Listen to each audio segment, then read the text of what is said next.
Georges Chalem-Bouya, enseignant d'un jour, enseignant pour toujours. Aujourd'hui, il est question qu'on essaie un peu d'échanger sur un fléau national qui est devenu le sport favori de ceux qui ne comprennent rien du concept, le tribalisme. Et avant de commencer cet échange, il est bien que nous on s'intéresse un peu à la station de Confucius, qui disait que la vraie connaissance, c'est de connaître l'étendue de son ignorance. Parce que quelquefois, on se laisse manipuler ou instrumentaliser parce que nous sommes les ignorants qui s'ignorent. En principe, je vais parler de la question du tribalisme aujourd'hui en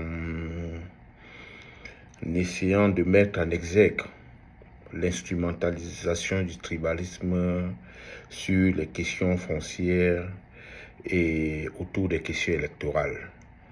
Il faut dire, comme mon maître le disait, Mkoko Priso, qu'on instrumentalise le tribalisme quand deux élites bourgeoises sont en compétition et une d'elles, étant moins organisée, moins structurée que l'autre, veut mettre hors d'état de nuire la bourgeoisie concurrente. Elle recrute les gens qui portent très haut leur voix pour instrumentaliser le tribalisme. Dit ainsi, cette démarche qui semble être beaucoup plus rationnelle mais intellectuelle peut être incompréhensible. Quand j'étais enseignant à Douala, en ce qui concernait les questions foncières, il n'avait été jamais question que l'on vienne vers moi pour me proposer les terres à Bonapriso, à Akwa, à Niala et à Lopom, parce que 500 mètres carrés de terrain coûtaient déjà à l'époque, 2015-2016, vers 130 millions. Aujourd'hui, c'est pratiquement multiplié par deux. Donc, il ne pouvait pas arriver à l'idée d'un vendeur de terrain ou d'un démarcheur de s'approcher auprès du modeste enseignant que je suis pour me faire la proposition d'achat d'un terrain. Et la personne ne venait pas vers moi, pas parce qu'elle me détestait, mais parce qu'elle estimait qu'avec mon salaire annuel qui avoisinait à peu près 2 millions, je ne pouvais pas m'offrir le plaisir d'acquérir un terrain de 30 millions. Et il en était de même pour mes amis de la grande communauté Sawa. Donc, ils ne pouvaient pas s'offrir le terrain seulement parce qu'ils étaient Sawa. Ils étaient exclus de cette compétition parce qu'en fait, ils n'avaient pas d'argent.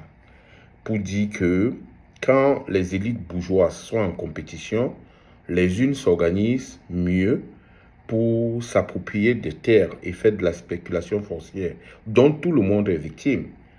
Et je suis toujours très étonné de constater que personne ne remet en cause l'abandon du régulateur qui est notre État, des citoyens entre les mains des prévaricateurs.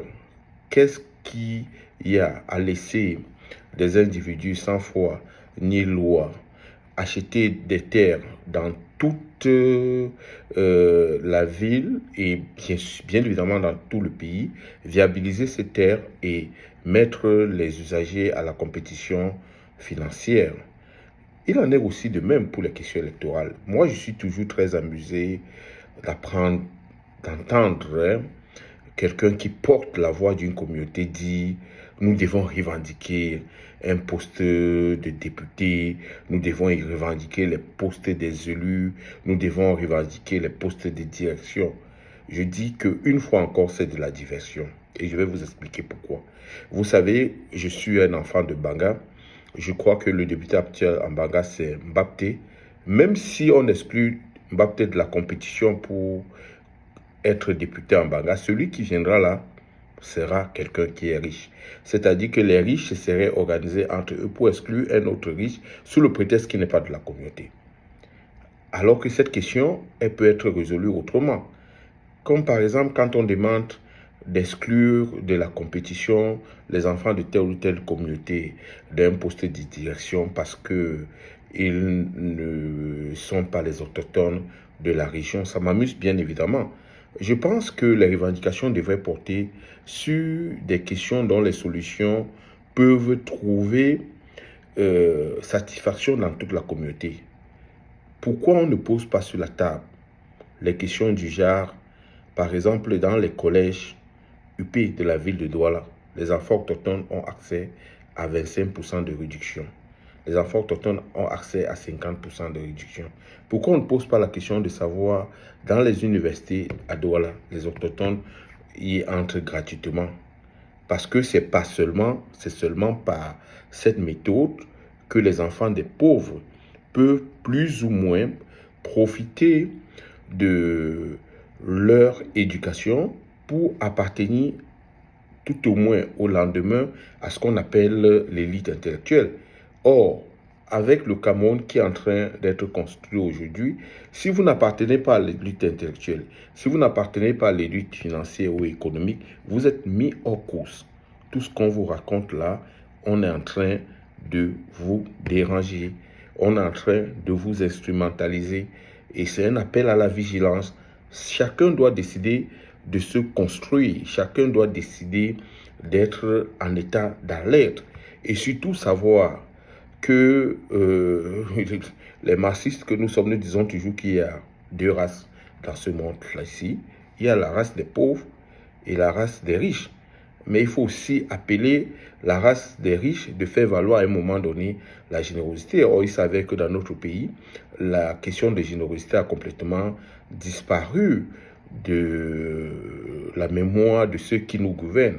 Je rappelle que pour la plupart, ceux-là ont bénéficié des bourses d'études, bien qu'étant issus des familles défavorisées, pour être où ils en sont aujourd'hui. Pourquoi ils ont, une fois arrivés à ces postes-là, détruit l'échelle sociale?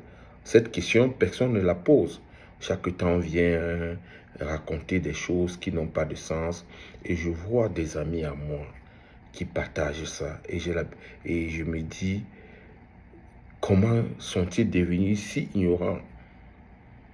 On peut être misérable sur le plan social, on peut être misérable sur le plan économique, mais si on est au moins doté de cette qualité intellectuelle qui nous permet à tout moment de faire une remise en cause permanente, nous devons savoir, comme j'ai l'habitude de le dire, qu'un autre Cameroun est possible, c'est seulement si nous agissons autrement.